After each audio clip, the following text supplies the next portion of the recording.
How to start merchandise refunds. Refunds are part of the business. Handling refunds in Campground Master are almost exactly like entering sales transactions, with just a couple differences. The key thing to remember is that to properly account for refunds, you must enter both a charge with a negative quantity and a refund transaction.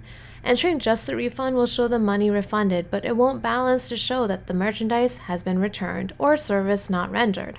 The goal is to make the charges and receipts balance. The transactions dialog should show a 0.00 balance whenever you're done with a sale. Let's say the previous person found that the sewer donut he bought isn't the right size and wants to return it.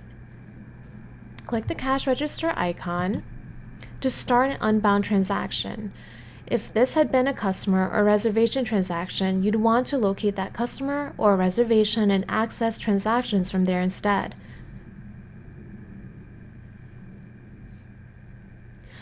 On the transaction dialog, go to select rates again and double-click on the sewer donut item to add it to the list.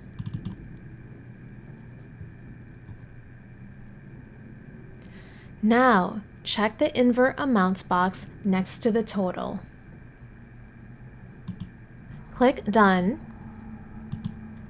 and you will see the negative charges and negative balance due, meaning a credit is due. Click the Refund button.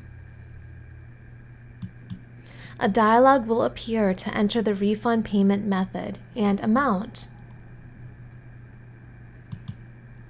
which should already be set appropriately for the credit balance. Select the method of refund payment. For this example, I've chosen cash and click Save. Now, print a receipt if they need one, and you are done.